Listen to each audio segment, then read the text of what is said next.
Hello and welcome to the New Age Geek channel. If you're new here, build an inclusive safe for people of all walks of life through the power of friendship and tabletop role-playing games. Tonight we have Investigation Check, our regular irregular interview show where we dive into the lives of the geeky creators you want to know about. For tonight's episode, I have AP performer, DM, Black D&D advocate, and the one themselves, NeoSoulGod. How you doing, Neo? How you doing tonight? Thriving. Thank you for asking. Thank you for having me tonight. My pleasure. First and foremost, why don't you go ahead and tell everyone who you are, where they can find you. Hello, shaved butter babies. It is I, your favorite chocolate friend, NeoSoulGod, but you can just call me Neo. I am on all platforms under the name NeoSoulGod, one of the best accidental branding decisions I've ever made, being using my gamer handle as my social media handle. So, find me on all social media platforms at NeoSoulGod, and you can also check me out on my Patreon if you're into Dungeons and Dragons and other TTRPG materials. I'm there as well. I'm also starting the YouTube journey, and that's been going pretty well too. So you can catch me on YouTube if you're looking for deep dives on your favorite TTRPGs. I'll be there too. Nice, awesome. Okay, are you ready to get started tonight? Nah, yeah, of course I am. All right. Then I want you to take us back. Put us in the time machine. Bring us back to fresh out the womb, little Neo, probably 7 pounds, 6 ounce Neo. Nah, I was much bigger than that. What is kind of your first introduction into geekdom as a whole? Honestly, I think I came out a geek, actually. My dad is a dork. About different topics, but my dad is a dork. My mom is a dork. But I think way back, if I had to put a name to it or claim what it was, I honestly just had a very vivid imagination. I was born 14 months after my older sister, and she didn't want to play the games and do the things that I wanted to do. I was a bit more rough and tumble than she was, so ended up playing by myself a lot, pretending, talking to myself, telling myself stories, keeping myself occupied. I understand that that's autism now, but Okay. I was able to I had always imagined these grandiose worlds and powers that be and villains that needed beating up, and Power Rangers really the OG Mighty Morphin Power Rangers 1993 baby really pushed me into imagination and what heroes could be. Okay. I think that's how that happened. That had been my first thing. I got my first video game console, the Nintendo 64, at the tender age of like 3, 4, or 5, something like that. And I remember playing Super Mario 64. I think it came with the console back in the day when developers still did that. Hello, Nintendo. Anyway, remember when you cared about your customers? Anyway, I do. So Super Mario 64 was in the box, and I remember my mother playing it, and I remember seeing the introduction where Princess Peach comes up and says, "Mario, I baked a cake for you." It's like, wow, Brad did all this to get a piece of cake. That's insane. Like, you think about everything that happens in that game just for some cake, man. Hey, I mean, we've done worse things for cake. Honestly, yeah, you're right. I've done. I can't even begin to tell you what I've done. You said, yes, I have done quite a few things for cake as well. So I'm right there with you. So, I think. After that, like I imagine these grandiose worlds and adventures. I really wanted those experiences and finishing moves and all those kinds of insanities that happened in media. Because didn't have things like cable and stuff like that. Too poor growing up, so really having to keep myself occupied Uh, it's funny that when I brought up Super Mario 64, I ended up playing that cartridge of Super Mario 64 until I was well within like age 10, 11, 12, because we just didn't buy video games. Yeah. So I just played what I had until it didn't work no more. Yep. So, and then I would buy it again when I got money. So, so yeah, I think that's the beginning there for me. So what do you think it was about, like, I'll talk about Power Rangers first, because that's what you first brought up. What is it about like Power Rangers and the way Power Rangers approaches storytelling that you found so interesting and engaging as a child? Honestly, the fact that when I was young, I used to actually be concerned that they wouldn't win. Okay. Yeah, right. That Green Ranger episode must have fucked you up. Oh no, I was devastated. Hold on, that's when he jumps in the Megazord and pulls them out, right? That is the most gangster thing that's ever happened in Power Rangers. I never seen since somebody pull up into the spot and pull them up out of it. It was amazing. But it was campy. It was targeted for me, and like I feel like a lot of media that I had been exposed to before then, just I don't know, it just didn't have that type of impact on me. Mm-hmm.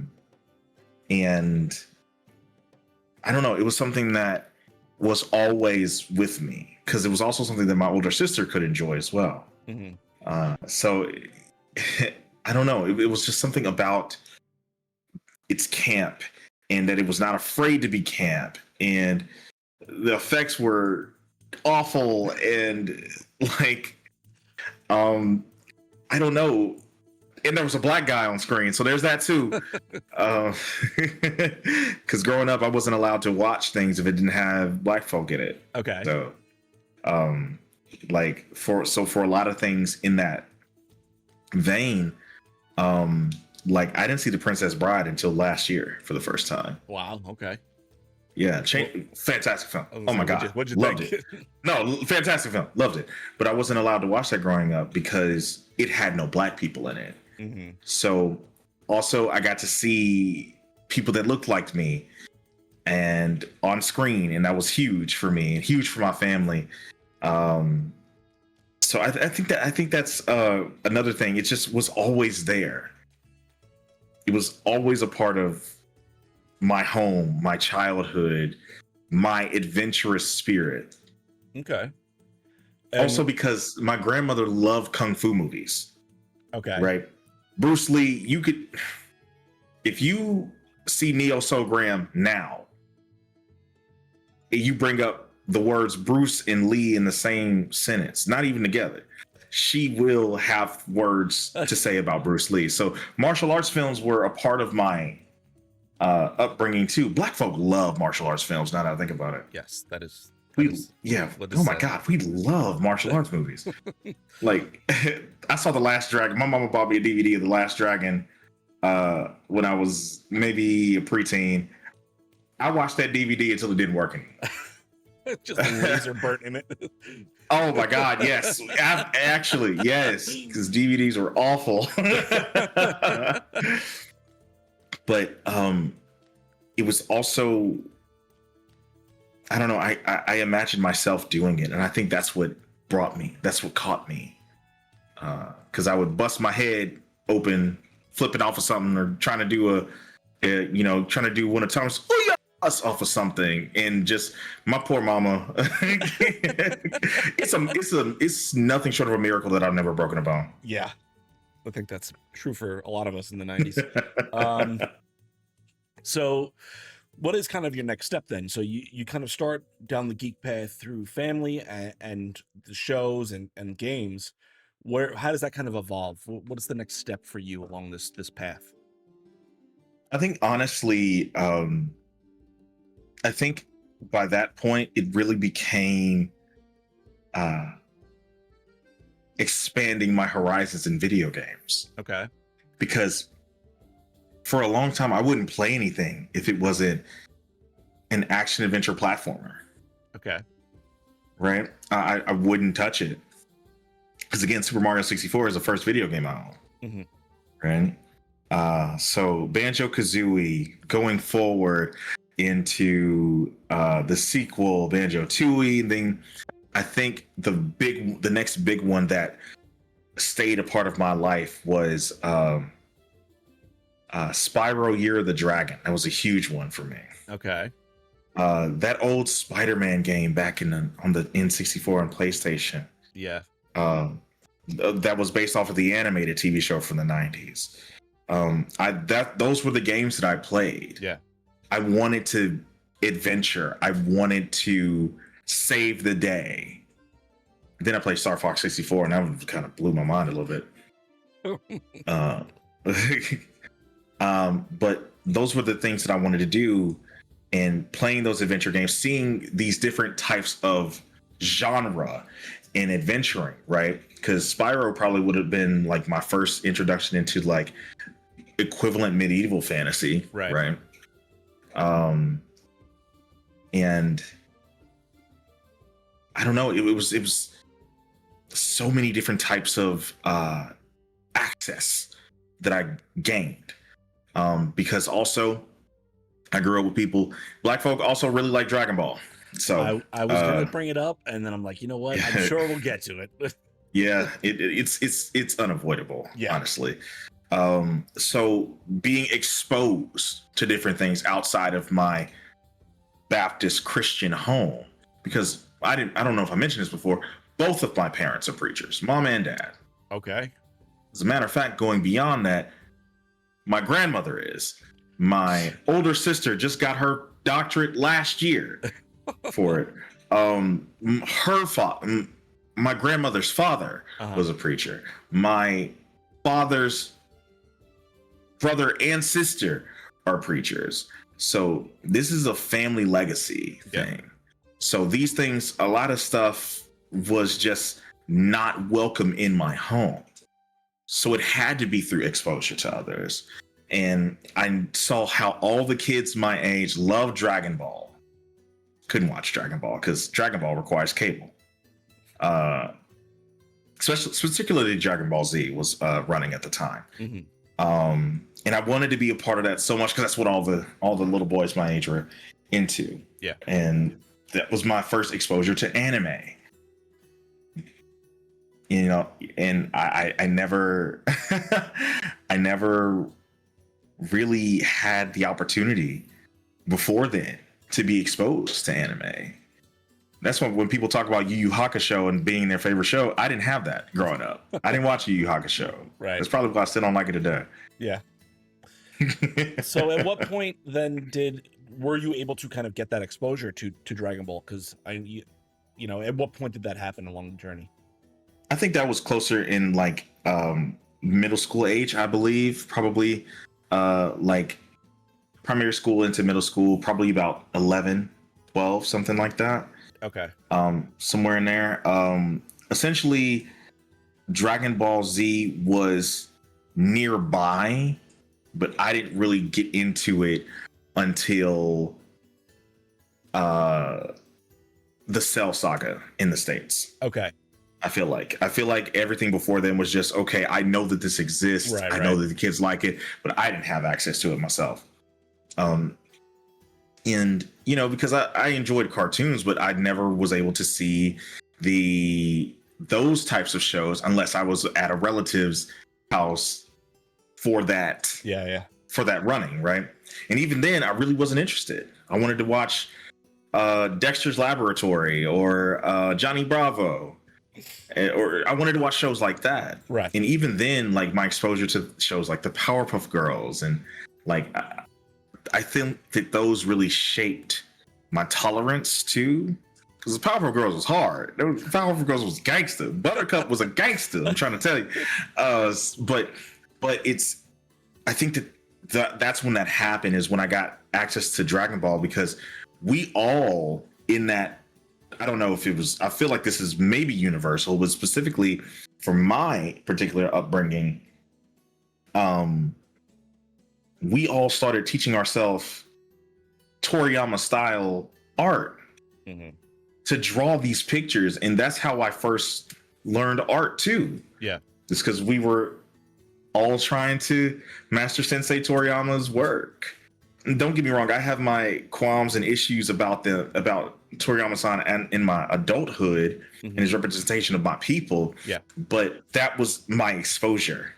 And I always am grateful for that, again, broadening my horizons, making me more eclectic in the type of media that I consume. So I think that's how that happened. Okay. And when you finally did engage with Dragon Ball, like, what do you feel like about the way that story is told, you felt connected to? Never giving up. Surpassing your limits or the limits that have been placed on you. Always overcoming, especially for the sake of others, I think. I think the message gets lost a lot of times, but I always go back to what the spirit of it is to never give up, protect your people, stand up for your people, and push past your boundaries, push past your limits to be better. I think that was the lesson that was ingrained in me. You know, I know people that talk about Dragon Ball Z like it raised them. Like they talk about the way that they talk about in reference to Son Goku is like talking about a father. Like, I didn't learn this from life. I learned this from watching Goku. Yeah. To never give up and stuff like that. I can't say that. I had values and morals growing up. But anyway. but I hear it. Yeah. I see how that could happen because even I took that lesson away. Yeah. Okay.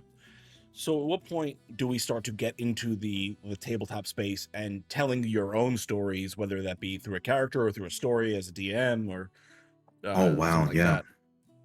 That wouldn't happen for me until much later. Okay. Much later, because I was writing.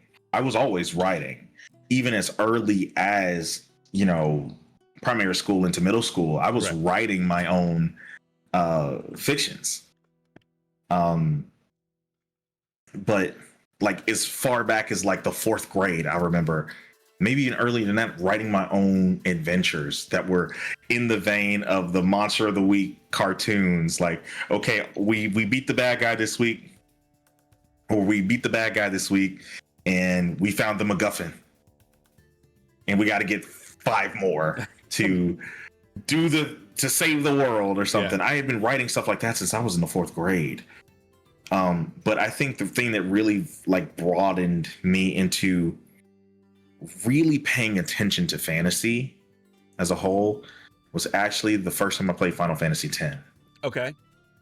What was it about Final Fantasy X that you feel like is what drew you into the fantasy medium?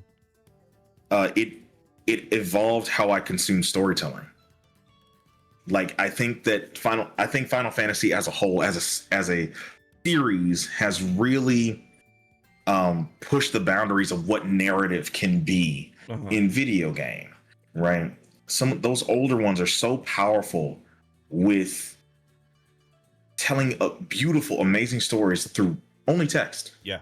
Walls and walls of text, right? But I had never seen anything like 10 before. I had never seen anything like Final Fantasy X. I remember I was at a cousin's house for a sleepover. Bunch of little boys running around. He had some demo discs for his PlayStation 2. Oh my God. And Final Fantasy X's opening segment is on it. Yeah. I didn't know that video games could be like that. Opening cinematics, I'd never seen one before. Fully voice acted games, never seen it before. Yeah. Narrative so dynamic, I had never consumed media like that before. Because I love Power Rangers, I love Mighty Morphin.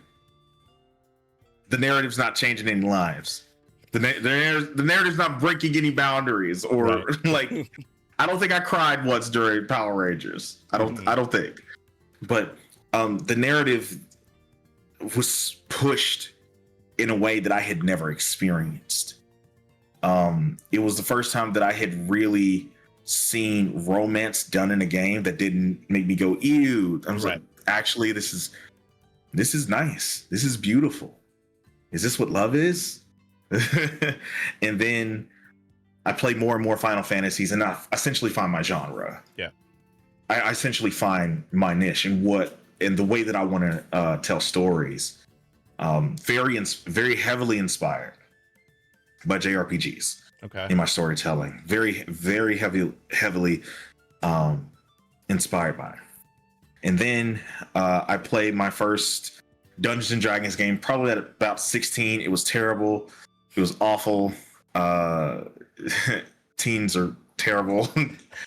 We're not great in the storytelling. No, it's not. It wasn't great. And of course, you know, the black kid comes in, wants to play D&D. He's like, yeah, you can play the rogue.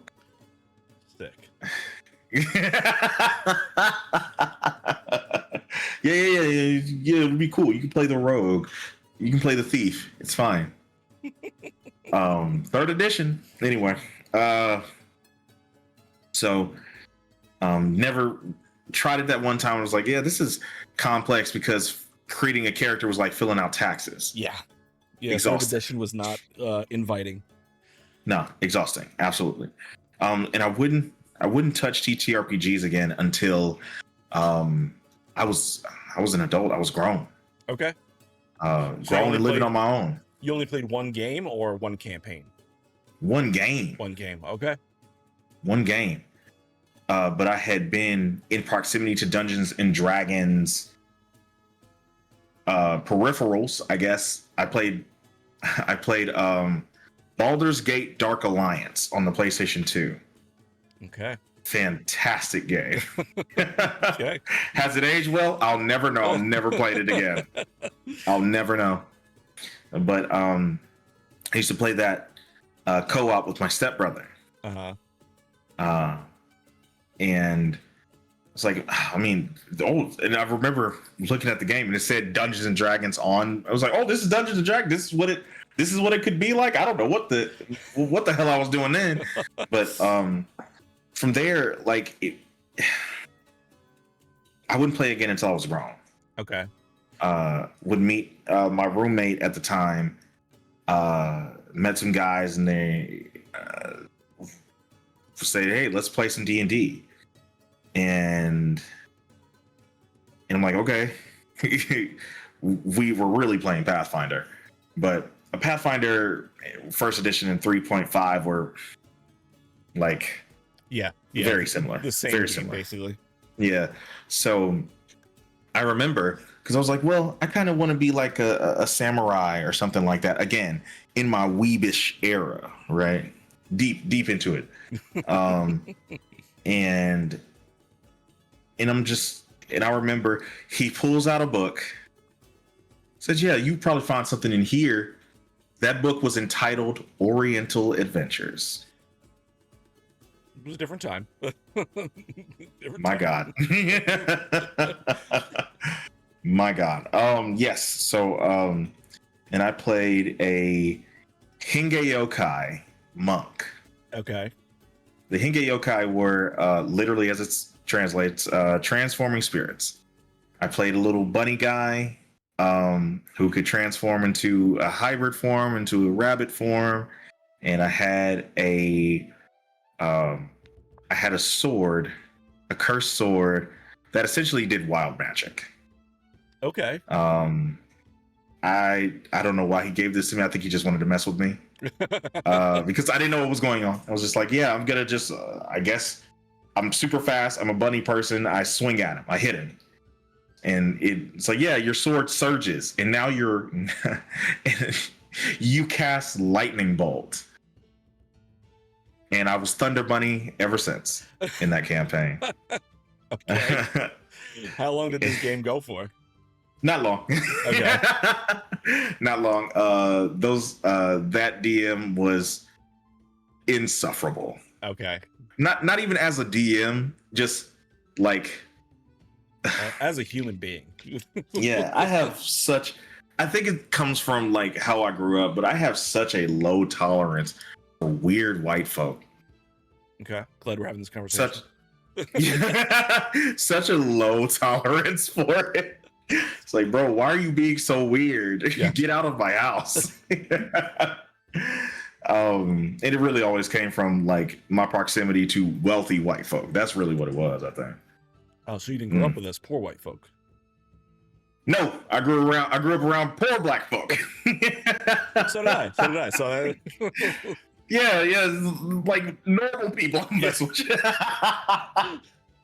Yeah, the poor. I know what you're talking about. I am acutely aware of what you're talking about. Oh my god, dude! You get a little bit of money and lose your damn mind. Oh my god. Oh my god. So not to go on a tangent, but we're talking about please. We're talking about fucking demo disc and shit. Oh my god, we were so broke. That's all we had.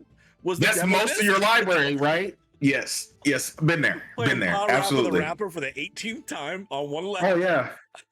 Oh yeah, absolutely. I know that first song from Parappa the Rapper 2. It's all in the mind, and I will never forget. For me, it was the second game. It was the second one where you cook those burgers. Yes, I remember. Turn the patty over. Yes, 100%. You gotta believe. That was most of my library was demo discs. Yeah.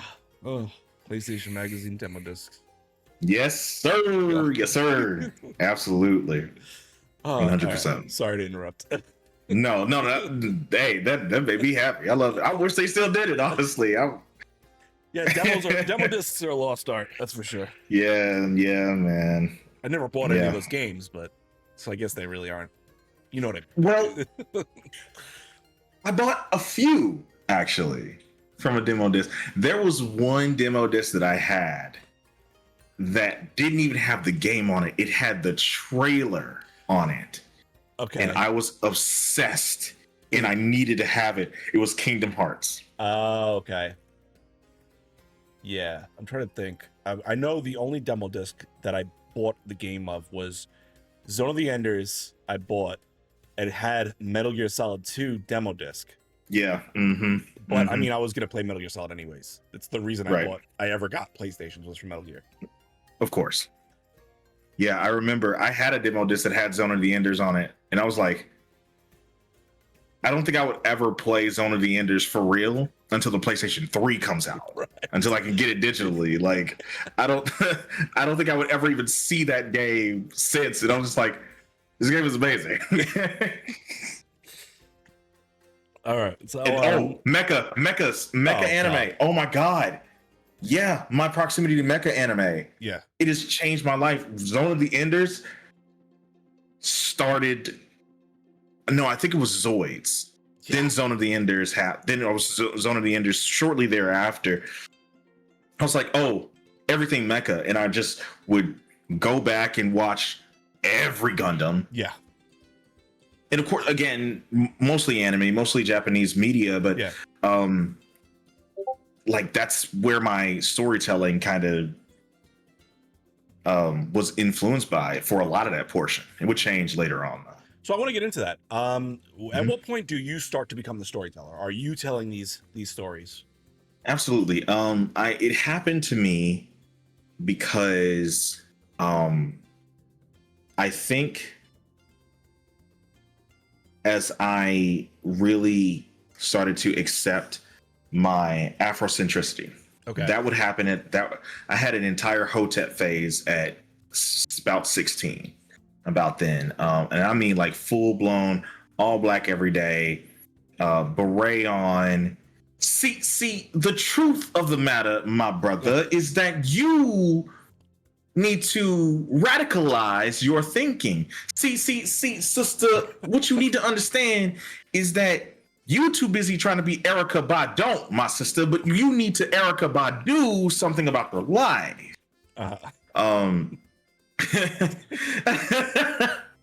You can catch You can catch more flies with honey, my brother, but you can catch more honeys being fly. Stay with me now. Yeah. Jesus Christ. I don't know how people could stand me during that time, but as I fall into more of my Afrocentricity, understanding that I did truly have a extremely Black upbringing, and what radicalizing my thinking looked like, militarizing my thinking, actually. I thought I was the revolution walking. I thought I was the next civil rights leader in training. And then as I'm growing up, there was a moment where I was like, okay, I want to play TTRPG. I do. I want to tell stories, because I was playing Final Fantasy 14 at the time, I think. I was like, okay, well, I found this Final Fantasy. I'm like, is there Final Fantasy D&D? There wasn't yet, but someone had made a homebrew of every class and every race in Final Fantasy. Shout out to Silent Soren of Asgard. Did it himself. Wow. Made every job in Final Fantasy 14 a playable class option for Dungeons and Dragons 5th edition. That's my first bit of 5th edition. And somebody called me up. Somebody I went to school with calls me up. I'm at work, and he's like, "Hey, we're trying to play some D&D. What are you doing?" Man, motherfucker, I'm at work. And he's like, yeah, we're gonna hit the bar and make characters. Yeah, I'm on the way. Clocked out immediately and left. And we sat there together. They're getting twisted, but he's got a copy of the Player's Handbook, 5th edition, 2014. During the course of us sitting at the bar that night, I read the book from cover to cover. Wow. Because I read really quickly anyway, but I was sitting there drinking screwdrivers, because I can't drink too heavily. So drinking screwdrivers, and read that book from cover to cover. Wow. And I was like, I want to do this. We played Descent to Avernus, which had just come out at the time.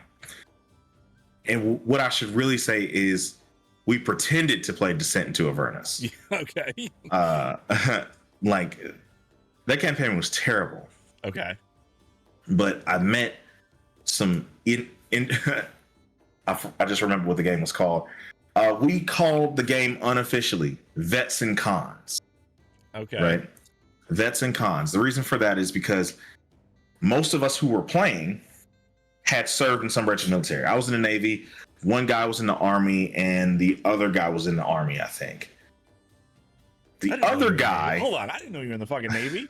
Yeah, I did. What the fuck? Yes, I was a HM2. Okay, holy shit. I think I found our new best friend, guys. I want you to know that.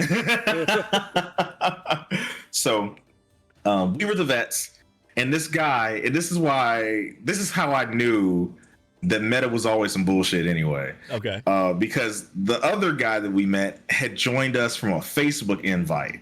I've never trusted that shit since. Yeah. This dude had got out the pen the day before the campaign started. He's like, motherfucker, I'm playing some D&D. Hey, bro, let me tell you, bro had just gotten out the day before. Like, just got home and is playing and accepted that invite to play some D&D. Right? When I tell you, this dude got so plastered at the game. I mean, yeah, bro was in years probably.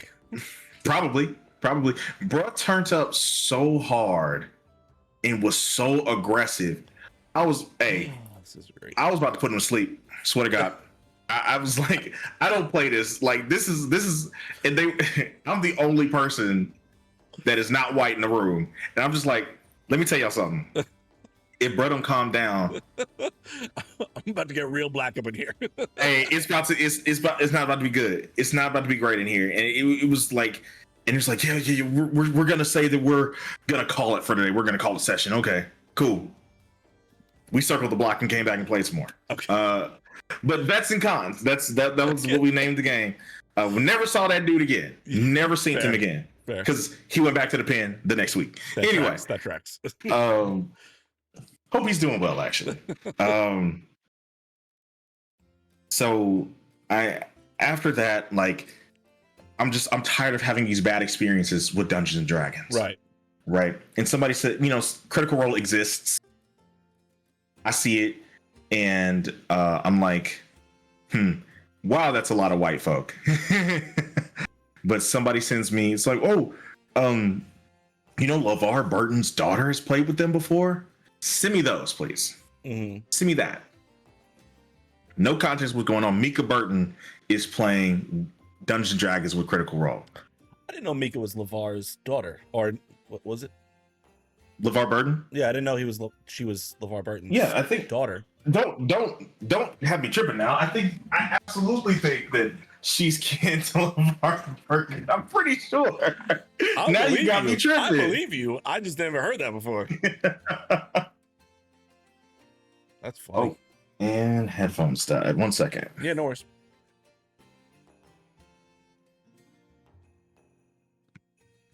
Okay. Yes, I'm pretty confident that Mika Burton is LeVar Burton's daughter. That's according to the Malibu Barbarian, that's true. So I never heard that before. That's wild. I was like, well, yeah. I gotta watch now, and I watched that, and I was like, this is what it can be like. Yeah. And this is, oh my god, this will be the time where I give Critical Role some credit here. I can do it. I can do it. That made me understand that it at least could be different. Yeah. It at least could be different than what I had experienced. And I said, I'm going to do it myself. Okay. So, I run a Pathfinder game because that's what I know. Yeah. I know Pathfinder, right? And a friend of mine gives me all the Pathfinder books, so many Pathfinder books. Peso, what the hell? So many Pathfinder books. And I'm reading through them. I'm trying to get it. And I ran a campaign that went on for a little bit. And I realized, and I had said it in Eorzea, Final Fantasy XIV's world. Okay. I had said it there, and I realized I was good at this. Like, people having fun and people talking about they can't wait to the next session. Hey, I'm pretty good at running this. Okay. Then I realized that I hate Pathfinder. So I realized that I hate Pathfinder. So it was in D&D from then on out. And I was like, okay, well, I'm going to try running D&D. Yeah. And I was just talking to some friends of mine that I grew up with locally, and it's his frat brothers and stuff like that. And I was running Curse of Strahd. Okay. Over the phone. Well, not over the phone, but we were on like Facebook Messenger at the time, and we had little apps that we would like keep our character sheets on. God, I wish I could remember the name of that app. D&D Beyond was hardly functional back then. Right. Like 5e player character sheet or whatever. Yeah, something like that. Yeah, it was literally like something like that. Yes, it was like 5e player character sheet or some shit. Like it's 5e something. Yeah. Like, my God, Fight Club 5e. That's the one we used to use. Fight Club 5e, and we did that one, and we ran Curse of Strahd, and like a modified Curse of Strahd because I didn't own the books, but modified Curse of Strahd, and it was so much fun. And I was like, no, I really want to do this. And my group, we were all black, right? And I introduced D&D to these guys, and it was a lot of fun. It was so much fun. Oh my God, it was so much fun. And I was like, let's do it. Let's do it again. Let's do another campaign. Yeah. So this time we do Eorzea, back in Final Fantasy XIV, and we play that game for a good little minute. We play that, and that's when I did my first actual play stream on Twitch with my little Chromebook. Okay. Yeah, this was during COVID. Okay. And we we played.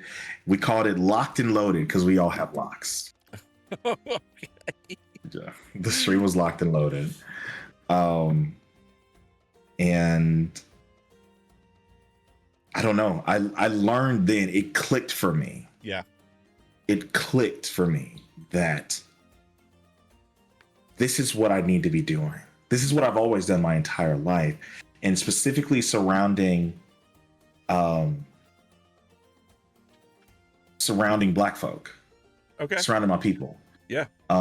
Because I started realizing that my storytelling was influenced by other mediums in my access to anime, JRPG, or video games. But I've been telling stories since I could speak. Right. Since I was young. I had been pretending. I had been thinking, and I realized that was the deepest parts of my African self coming to fruition. And I'd like to think that what I've learned from my storytelling and what I've learned in embracing my Afrocentricity is I'm from Nashville, right? Nashville, Tennessee, the Music City. One of the blue islands in a Red Sea, right? But the slave plantation that my great-grandparents were on is 30 minutes from my doorstep. Oh shit. It's still there. They still have cotton on the land right now. Right. Wow. I took my senior photos there. Okay. For high school. Look, can I ask, just for clarification, was that on purpose or was it like just happenstance? They the people that owned it also allowed the photography company that does high school photos to build a studio there. Okay. So on some of the land. You didn't choose to do that. It was no. Okay. No. It was. That's what I needed clarification on. Totally. No. Could you imagine? I'm going back. Let me tell you something. I need to have my senior photos taken at the plantation. Schedule it. Book it. I don't think I would have made it out of that conversation if I'm being real. Okay. But no. Like, I've always been in proximity to my Blackness. Yeah. And it just comes out in storytelling as well. I love the way that it is so ingrained into the culture, into my people. Even when you hear, see what had happened was, things like that. So boom. That's how we tell stories, and like the things that we do. I'm locked in when I hear those. It's like, oh, I know you done did some fuck shit. Go for it. I know you have. But that's what it was, and I started to realize that I was embodying the spirit of the griot, my Western African heritage, my love for storytelling. The thing that saved my ancestors when we had nothing left was telling stories. So, or at least telling the stories of how we was going to get free. Mm-hmm. And taking that legacy has been such a deep part of my journey in this. And after that, it would just go on to doing more and more streams, creating content, writing my own homebrew items. That was the first thing that I did. I wrote a spear, because I had a dragoon in in the Locked and Loaded game. He was a dragoon paladin. First of all, that is just as terrifying as you think. That is just as terrifying as you think it is. He would jump, land on the guy, and then smite them, doing so much damage. It is just as horrifying as you think. Okay. And I made his spear, it was the Spear of Halone, the Final Fantasy 14 god of the Dragoon land people. That was my first homebrew that I ever did. And from there, I would make more items. I'd make my own monsters, because again, I didn't own the books. Yeah. So I had to do my own thing. I learned how to do it in Roll20 so that we could all play. I taught myself Roll20 so that all of my friends that I had done this content or that I played with for so long, we could all play together. And Roll20 was free. So I taught myself coding so that I could run Roll20 for my friends. And they still cheer me on to this day. Yeah. About how far I've come. And I thank them every chance I get, because they are a blessing. Because I would not have gotten here. I would not have had the courage to go this far. I've made some mistakes along the way. I've stumbled along the way. But the thing that keeps me grounded is that if my ancestors made it, then there's nothing that I can't overcome. And then I go back to that original lesson of always going past your limits, never giving up. So I think that would take me down the street to about here. So when you are telling stories, what is like the message you try to, I mean, it could change from game to game, but is there a message that you always try to kind of weave in through your storytelling? Absolutely. That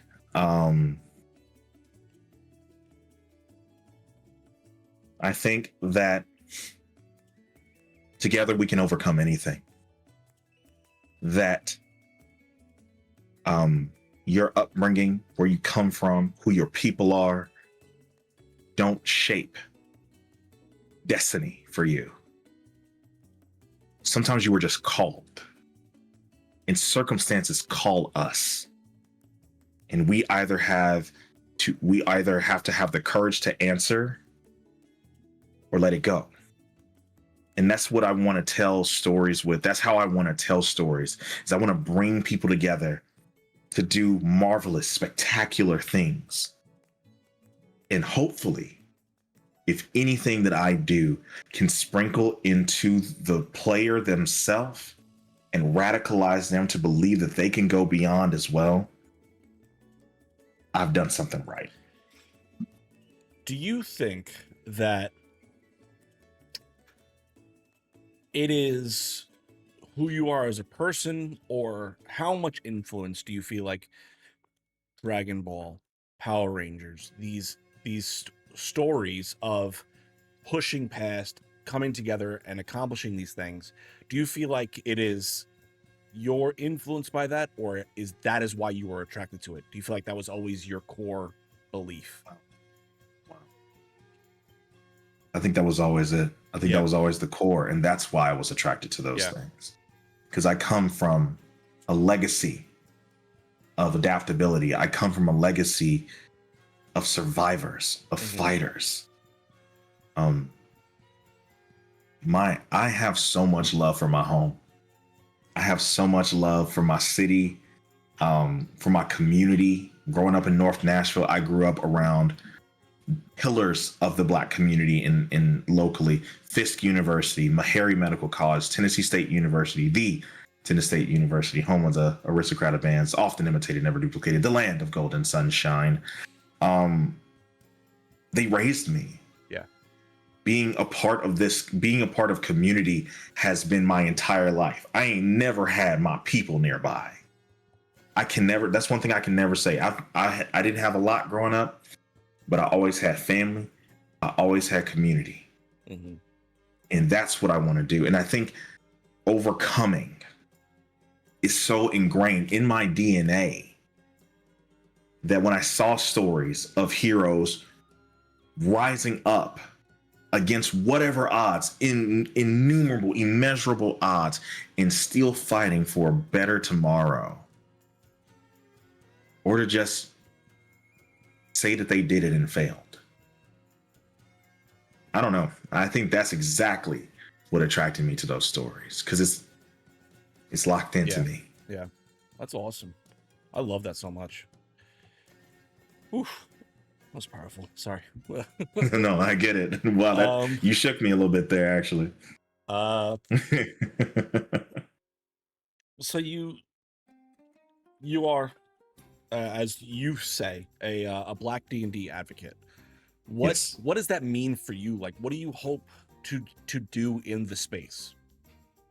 I think I would like to, because I think my frustration with D&D as a whole notwithstanding, my frustration with the TTRPG community as a whole is that I don't think they really understand the gravity or what it takes to truly advocate for Blackness in your spaces. It's not just about having Black folk on screen, right? Because I brought this up earlier. I saw a Black guy on screen in Power Rangers. That's what allowed me to be able to watch it. Right. But Zach's representation was stereotypical. And depending on who you are, maybe even harmful. Mm-hmm. Hip Hop Keto is super clever. It's so cute. But the only Black character in the show fights people by dancing.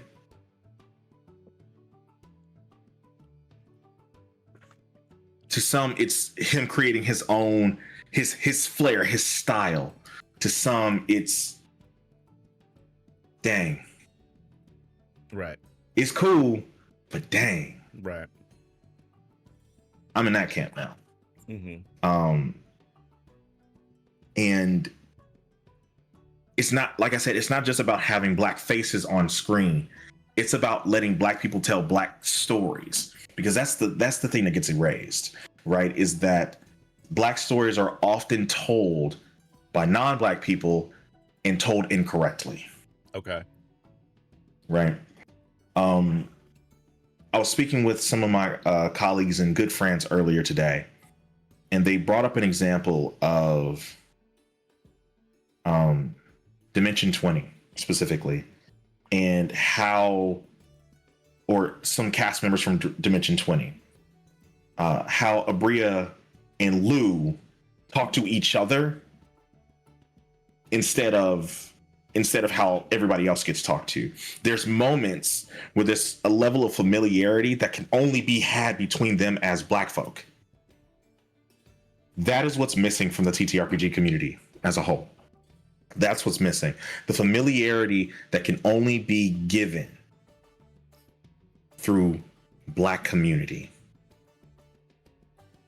And when I say I advocate for Blackness in D&D, I want to see, because I think that the TTRPG community is always trying to move into the right direction, but we ain't there yet. Right. Because I think the TTRPG community and Dungeons and Dragons, they want to engage with a certain type of Black person instead of Black people, if that makes any sense at all. Oh, I know. I get what you're saying. Yeah. I've said it before in my content that you have to be very palatable to really get somewhere in this industry. Right. You have to be, you know what? I'm gonna just leave it at palatable, because as someone who grew up and was raised by people who dealt with the Jim Crow South, my grandmother literally had to sit on the backs of buses here in Tennessee. Right. I know what New Age Jim Crow looks like. I know what respectability politics looks like. And I believe that the TTRPG community has much room to grow in respect to how you expect us as Black folk to engage with you. That's what advocacy truly is. To know that we are not monolithic. And though it is more palatable to deal with a certain type of Black person, there's so many. We are the most diverse people on Earth, on the planet, and that has to be acknowledged. That African D&D should be a thing. That isn't just naked people running around being afraid of magic, Cholt. That isn't just the Savage Lands, Hazo. there's so much more to Africa than people running around half naked, chucking spears at each other. That's harmful.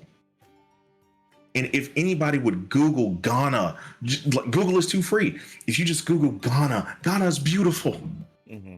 Ghana has some of the most beautiful skyscrapers on earth. But you wouldn't know that. Many people wouldn't know that. Many people think that Africa is just dirt roads and mud huts. Right. I mean, those exist. And the reason why they exist is because they've been efficient for centuries. Right. But that's what advocacy looks like. Advocacy looks like embracing Southern Gothic horror, embracing things like Gullah Geechee culture, embracing things like Haitian culture and revolution and the concepts of revolution that have always been a part of the Black spirit, especially post-transatlantic slave trade Black spirit. Mm-hmm. Like, that's what advocacy looks like. Nobody's telling stories like that, or if they're telling, they don't come to mind right now. Right. And I think that that's what we need to do. And don't get me wrong, there's beauty in everything Black to me. But I just feel like people focus on just these little tiny facets instead of what could be the grander whole. Like, I was talking earlier to, again, my colleagues and good friends, talking about like, I don't like, what was it? Like the lace front of disguise, or the do-rag of like something, like the do-rag of power, something like that. Why doesn't D&D like that exist? Right. Like the folding chair of fighting, you know, like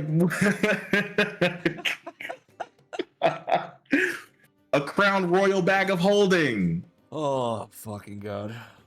Like, why doesn't D&D like that exist? Right. Why can't it exist?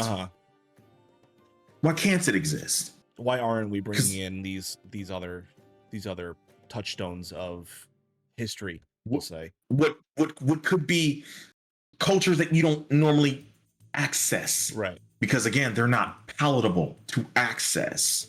They're not easy to access. You don't have easy access to them. Let's say that. People that don't look like us don't have easy access to them. But we're not monolithic, and we deserve to have all facets of ourselves represented. All of Europe is represented in like Eurocentric fantasy. Right. Every aspect. I want to ask you a question, and this may be a little challenging. Like, no, sound please. like I'm challenging you a little bit. No, what do go you for find more inclusive? I think is the word I'll use for this. An all Black table, or a majority Black table with white folk in it? Inclusive is the latter. To have Black folk at the table. That's step one, right? That's going in the right direction. That's not wrong to have. But I think even that can be nuanced, right? Not that you're trying to like hit all your markers, but are you representing? I think what I'm trying to say is, I apologize for cutting you off. Is like, what do you feel like? Please. What do you feel like pushes forward your? I'm going to use the word agenda, but I feel like that has a negative connotation to it. Yeah, sure. I get what you mean though. Do you feel like that is going to push your agenda more to be more mainstream or more broad appealing, or do you feel like an all Black table that can focus solely on that experience is more something that is going to help push your agenda? I'll say it like this, right? Because I think in that case, right, I think the all Black table, backed by the money of the people that are there, backed by the support of the brands that are up here, that's exactly what it is. Okay. That's exactly what's needed. I'm talking about an all Black crew that is telling a Black ass story with no rails from production or anything like that. You are just here to foot the bill, let Black people do what they do. That's how you get stuff like Sinners. That's how you get stuff like Black Panther. That's how that happens. When you allow Black people to do it themselves, right? And that's what I think. If there was a Darrington Press / Critical Role production, that decided to back some back some money behind the NeoSoulGod or some other amazing content creator that I know could handle it, or storyteller that I know could handle it, back some money behind that individual telling a story with nothing but Black folk at that table, backed with the production, backed with the production quality and value, backed with marketing. That's inclusive. Yeah. That's inclusive to me. Absolutely. Spend some of them millions on some Black folk. All right. We're getting ready to come to the end here. This has been honestly one of my favorite conversations I've had with a guest, period.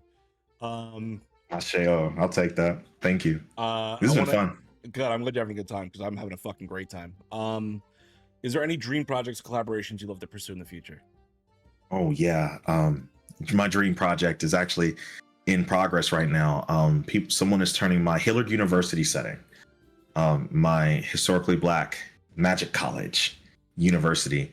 Some amazing people I'm working with. We're working on that and to try to bring that into a full thing. Can't talk about it too much. Yeah. But that is on the works to turn HBCU into the magical academy thing, because that should exist too. Where can people see and get information on this? Oh, it's still in the works. We're not there yet, but they'll hear from that soon from me. And I think other like dream collaborations, honestly, it would be such an honor for me to tell a story to Abria Iyengar one day. That would be such one of my highest honors, I think. Okay. For sure. Okay. Has there been a pivotal moment or kind of turning point in your career that has kind of shaped the way you approach content creation specifically? Yeah, I think that I have been very, very careful. And the reason why I didn't really do collaborations, really didn't engage with people like that, is because I'm just so protective of myself and my community, my energy. And I think as I've gone through content creation and collaboration and trying to be out here, I've learned so many things about how to engage with people while protecting my energy, while protecting my community. I haven't gotten it perfect every time, but I'm very careful with my energy specifically. And I think that at the end of the day, I'm never trying to be the biggest content creator. I don't want to be the 1 million+ follower guy. I just want to build community. I want to find my people out there. I think that's what I've taken away from all this. Okay. And then the last question we have, the one that I ask all my guests and the one that gets posted on the TikTok. Neo, what message or impact do you hope to leave through your content on the Geek Space? What I hope to leave on the mark that I want to leave is that we are our ancestors' wildest dreams. The fact that we are even here having this conversation, the fact that I'm in this space is nothing short of a miracle. And I want the world to know that the revolution will not be televised. The revolution has already come. The revolution will be live streamed, and the world will know that Blackness is beauty, that Black storytelling is imperative, and that nobody can do it really like we can. Amazing. Uh, uh, like I said, this has been one of my favorite interviews thus far. I shall. That is going to end it for the interview section of this. We are going to open up the chat to viewer questions. So if you have any questions for Neo, go ahead and start getting those in the chat now. While those come in, we're going to switch over to our dicey questions segment. These are 20 random questions determined by a D20 roll. I need you to go ahead and roll me a D20, Neo. Okay, and today we are using the Night Skins dice made by Astro Azure. Thank you, love.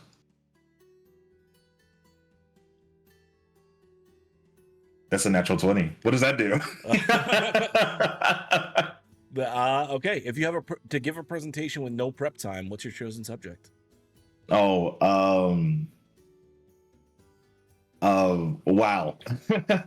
There's probably a list. I can talk for days on do I want to say that? Honestly, the thing that I would talk about specifically is, I think, Dungeons and Dragons specifically. It's history. It's history. And yeah, it's history specifically. Okay. I think I would start with, Gygax and how it's moved from TSR and like the values that I have kept in game design. That's what it is. It's not D&D. It's game design. Okay. I can talk about game design philosophy forever. Like what the spirit of a game should be, what playing should be, the spirit of play, that energy that is lost within an adult, and how to reclaim that through play, through gaming, through gameplay. Yeah. And how to do that. I could talk about that forever.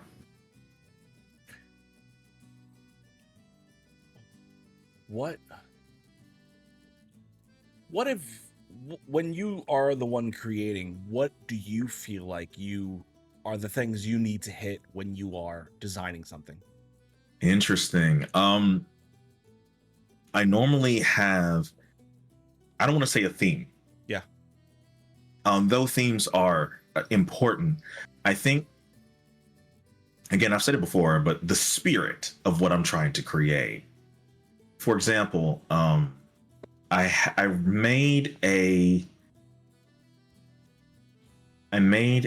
subclass. Or do I want to talk about that? No, I'm a big fan of mecha, right? I mentioned that, right? Mm-hmm. There's a mecha RPG called Lancer. Okay. Love Lancer. Shout out to Massive. I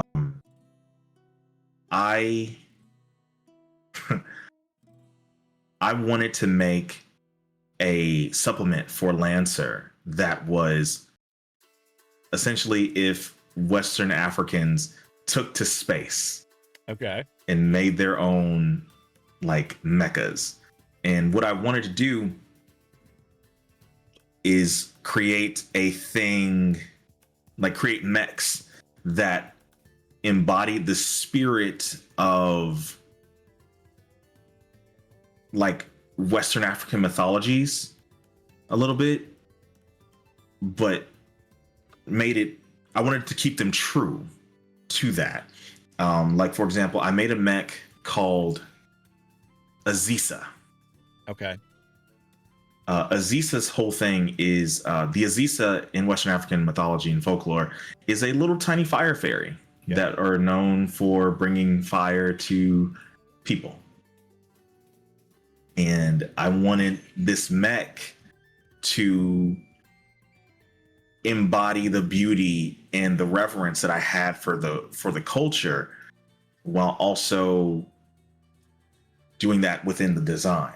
So it gets these abilities with fire, like as it moves, it creates streaks of flames behind it. And I really wanted it to be this beauty of, the way I described it is that the Azisa mechs have like a kente cloth like material, wax cloths like built into the mecha. Mm-hmm.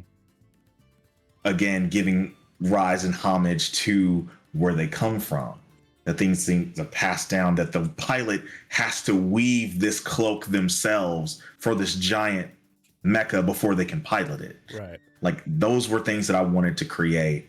And I think when I do those things, I'm trying to find, okay, if I'm making this, what is the spirit of what I want to make? How do I seek the spirit? I need to understand it. I go find the information.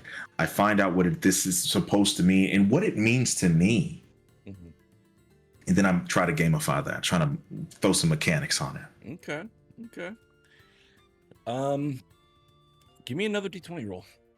Okay. Remember, if you have any questions for Neo, go ahead and throw them in the chat now. Otherwise, we're just going to keep doing this. 6. Okay. Simple question. Marvel or DC? Marvel. Why? God. Well, damn it. I go back and forth.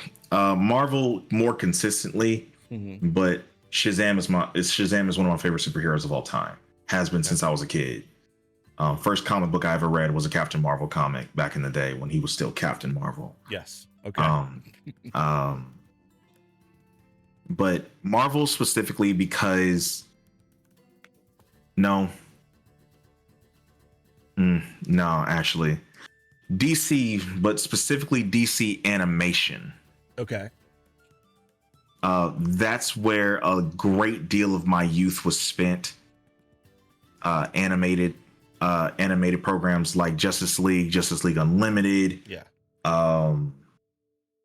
Teen Titans, like those were, I don't know what it was about those shows, but they were such a big part of my life, and I had more proximity to them than Marvel comics and stuff like that. But Spider-Man is also my favorite superhero, has been since I was a kid, since the animated 90s show. But I don't know. I think DC more consistently I've spent more time with, if that makes any sense at all. So you did, let me just ask this. Were you, because I think those DC shows came out after the 90s Marvel shows. That is correct, yes. So I think you're a little bit younger than me. So I'm going to ask, was it the, because a lot of those shows, especially like Batman the Animated Series, the Teen Titans show, a lot of those have very heavy set moral quandaries built into the kind of arcs of our heroes. Is that something you find yourself pulling from when you are designing or telling a story in the D&D setting? Do you find yourself building in these moral quandaries, or is it very much more of like the monster of the week, Power Rangers-esque storytelling that you do? It's definitely more of, I need that moral bit built in, because I'll never forget anecdote. I'll never forget a former friend from that Vets and Cons game, who I no longer speak to, told me specifically, I can't play political D&D. That's what he says to me. Okay. Because my game at the time was a HBCU, because I wanted to make an HBCU game. Just for everyone else, HBCU, historically black college or university. Got it. And he said, I can't play political D&D. It's okay. And I asked, because this is my dog, this is my boy, right? Normally I'd just been like, you know what? I'm either gonna see myself out, I'm gonna cuss you out, one of the two. But this is my boy, so I'm like, I need to understand, like, okay, what about what I just said makes the D&D political? Is it because it had black in it, my dude? And he's like, well, it's like, I don't understand why that has to exist or whatever.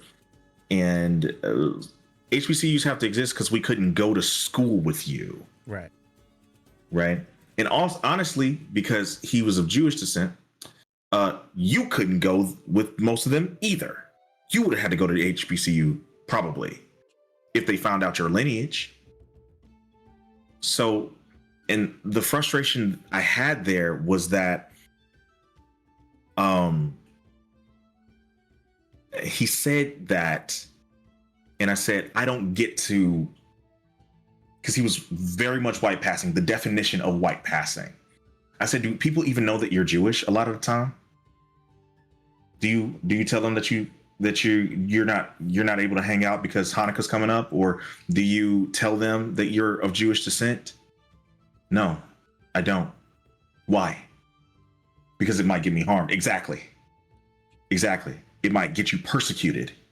I don't get to do that. Mm-hmm. I popped out this color, and I've been this color my whole life. My entire life is political. Everything I do. And I try not to hide that. And I try not to, again, I've been militaristically black my whole life. I was brought up on the words of King, Malcolm, James Baldwin, Sister Soldier, Angela Davis. That's what I grew up around. Right. Everything I do is political. Everything I do is nuanced in some way, because just escapism, to me, escapism with no goal makes the escape more appealing than the reality. And I'm trying to make this better. Yeah. If I'm gonna be here, I got to make this a little better. So I'm hoping that, again, with my storytelling, what I try to do when I create these stories, when I craft these stories, is that I'm hoping to inspire people to take that empowerment that I give them at the table, that I give them with my stories, and hopefully empower them to get radical. I want everybody to leave my table to be a hotel. I'm sorry. I'm sorry. So sorry. Ignore me. Please don't clip that, y'all. Anyway. All right. Give me another D20 roll. Okay.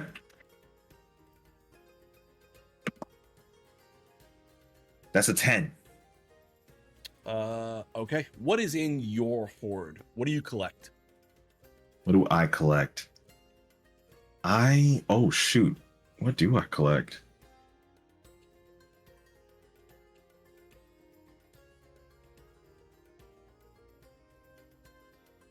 I think I just collect friends, honestly. Okay. I collect community. That's what it's always been for me. I roll deep at all times. I'm trying to catch them all. I'm trying to catch every friend. Okay. I've always been very charismatic. I can move through a room, but I think that's what if I have to collect anything, I want to collect community. That's what I want. What is it that you look for when you are building a community, like building people around you? What are the kind of people that you want to bring in towards you? And don't just say good people. Oh, no. It's deeper than that. It's much deeper than that. What I want to build is to say lifelong friendships is cliche. Mm-hmm.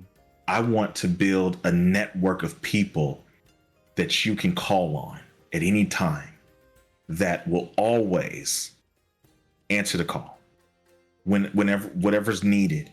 That's what I believe community is. I believe the community is holding each other down in ways that no one else can. I mean, I may not say a word, right? I may not say a word about what I got going on, but somebody has checked. Somebody's gonna call me and say, "Hey, I ain't heard from you. What's really going on?" That's what I think. That's what that looks like for me. Let me ask you this, because I know you brought up that you were in the Navy. Do you think that desire for personal attachment in the people you keep around you is because you grew up primarily around your family, as you've said before, or do you think that is more from being in the Navy and the camaraderie and the family that comes with that sort of situation? Oh no, I had that before I went in. Yeah. Yeah, I was doing that. I'm gonna do that wherever I'm at. Honestly, I'm gonna find my people wherever I'm at. Nah, the Navy didn't do shit for me like that in that regard. If I'm being quite frank, um, I always had that. Don't get me wrong. I took that in there with me though. Right, right, of course. It did solidify for me that that is needed. Yeah. It's necessary. Because a lot of the guys that I was in there with didn't have people back home. Right. Didn't have nothing to go back home to, or people that was hoping they made it back home. And I felt for them because I've never known what that's like. Right. And I was hoping that at least while we're together, while we're here right now, you feel loved on. So. Okay. Well, we've got no questions in the chat, which is a good thing. It means we've answered every question people may have. So sure. I'm gonna give we'll do one more D20 roll. Give everyone a last opportunity if they want to throw something in. If not, we can wrap up after this. Okay. It's a 15. Okay. What is your favorite movie or TV series genre? Oh wow, that's changed over the years. I think most consistently it's been shown in anime. Okay. I feel like that's probably, yeah, I'd say that, but also probably it's been anthology series too. Rod Serling's Twilight Zone was a big part of my growing up. Yeah, I think that would do it. Sketch comedy probably as well, but okay. No, I think that's it. Yeah. All right. Amazing. That is going to bring us to the end of our interview then, Neo. This has been fucking fantastic. Thank you so much for joining me tonight. Go ahead and tell everyone where they can find you. What are you doing next? Hello, Shea Butter Babies. I'm back. It's me. Yeah, boy. I found you can find me on all social media and all platforms at NeoSoulGod. You can check out my homebrew, my designs on Patreon, and also check out my long form videos on YouTube as well. I'm also most active over on TikTok as well. Big things that I got coming up in the works. I am working on a few actual plays. I do a Marvel multiverse role-playing game, actual play on Saturdays. We're coming back here soon. And I'm also working on my Etherpunk Sky Pirate adventure, Skies of Aranis actual play. And I've got some other really cool things in the works. Me putting the feelers out there, say, hey, I'm ready to collaborate, has got my hands in a bunch of stuff. So just keep it locked on me. You'll see me soon. Okay. That is going to be it for us tonight. You can catch us tomorrow with another investigation check where I am interviewing Shelley Von Miller. I had to reschedule Tuesday to tomorrow, so I will be interviewing them tomorrow. That being said, I've got nothing else. If you've got nothing else, remember, we love geeks. Good night. See you soon.